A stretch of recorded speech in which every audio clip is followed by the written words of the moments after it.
अस्सलाम वालेकुम दोस्तों। ही पोयों क्वेश्चन पोयों वीडियो में जो कयोसीं वो 14 नंबर ही जो प्रॉफिट मिलियो ऐं उन जो आंसर मां तव्हांखे ॿुधायो कहिड़ो आहे। ठीकु आहे, उन जो आंसर बि ए। ठीकु आहे, ही चौथो बि इहो आंसर अचे कीअं थो अचे, एॾो ईज़ी तरीक़े सां सम्झायो जो अहिड़े क़िस्म जो कोई बि सुवालु अची वञे तव्हां पाण ई करे वेंदव। ठीकु आहे, हाणे ॿियो क्वेश्चन आहे त in the game of ice hockey the hockey player took 0.8 seconds to travel 89 feet to the goal line। हिकिड़ी गोल में खणणो आहे, वो केतिरो डिस्टेंस थो कवर करे, वो डिस्टेंस थो कवर करे बाबा 89 फीट केतिरे टाइम में 0.8 सेकंडनि में। 0.8 सेकंड में। हाणे असांखे एवरेज स्पीड ॿुधाइणी आहे त घणी थींदी। हाणे स्पीड जो फॉर्मूलो छा थींदो, हिन जो आंसर जेको आहे सो बी आहे। इहो छो थो थिए इहो मां तव्हांखे ॿुधायां थो स्क्रीन ते। एक्चुअली छा थींदो आहे त स्पीड ॻोल्हण लाइ असांखे स्पीड जो फॉर्मूलो अचणु घुरिजे।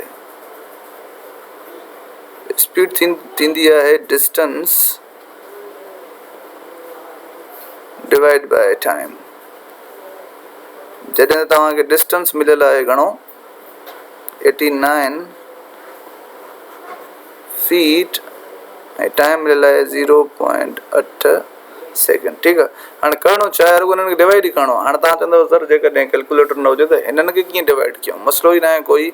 89 आहे अपॉन में 0.8 आहे। ठीकु आहे, त असां हिनखे ईअं बि लिखी सघूं था 89 डिवाइड बाय 0.8। डिवाइड जी सिंपल ॾियूं या डिवाइड जे लाइ ते लाइन ॾियूं, विच में ॻाल्हि साॻी हूंदी आहे।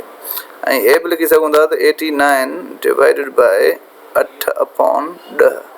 इहो 8 अपॉन 10 छो आयो, उहो इन करे आयो छो त जेकॾहिं डेसिमल नंबर खे तव्हां फ्रैक्शन करणु चाहींदा हो त उहो नंबर साॻियो लिखी मां तव्हांखे ॿुधायां।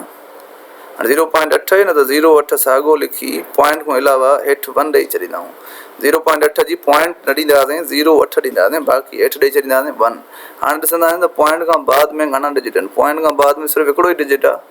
जेकॾहिं हिकिड़ो डिजिट आहे पॉइंट खां बाद में, त पोइ असां हिते हिनखे हिकिड़ो 0 ॾींदासीं। जेकॾहिं 2 डिजिट हुजनि हा, 88 हुजे हा, 23 हुजे हा, 44 हुजे हा, जेको बि हुजे हा, हेठि 2 0 अचनि हा। 3 डिजिट हुजनि हा त 3 0 अचनि हा। ठीकु आहे, हाणे तव्हांखे ख़बर आहे अॻियों 0 कम जो कोन हूंदो आहे, हिन करे थी वेंदो 8 अपॉन 10। त इन जे करे मां हिते लिखियो 8 अपॉन 10। ठीकु आहे, हाणे छा थींदो, हाणे तव्हांखे ख़बर आहे त जेकॾहिं डिवाइड जी जाइ ते मां मल्टीप्लाई लिखां न, हिन जी जाइ ते मां इहे मल्टीप्लाई लिखां न, त मूंखे चेंजिंग करणी आहे। उहा चेंजिंग इहा आहे त हिनखे रेसिप्रोकल करिणो पवंदो। छा करिणो पवंदो, उबतो करिणो पवंदो, यानी 10 अपॉन 8 करिणो पवंदो। ठीकु आहे, हाणे हे थी वेंदो 8 9 0 अपॉन 8। हाणे त डिवीजन सवली आहे न, कैलकुलेटर न पियो हुजे त हाणे सवली आहे सफ़ा। 8 टाइम 1 इज़ 8, ख़तमु थी वियो, 9 अची विया, वरी 1 8 8, 1 बचो 0 हेठि लही आयो, वरी 1 8 8, 2 बचा 0 ॾेई छॾियोसि, 0.8 ॾूं हिते था कयूं 16। ठीकु आहे, त हे 20 मां 16 विया, भई घणा बचा 4, वरी 0 ॾेई छॾियो त 8 5 40, कुझु न बचो, यानी जवाबु छा अची वियो 111.25। हाणे मुंहिंजे चैनल ते अॻु में ई मैथमेटिक्स जा इहे डेसिमल वारा ॿिया टिया सभु वीडियोज़ ऑलरेडी अपलोड थियल आहिनि, हिन करे मां ॿीहर अपलोड नथो करे सघां।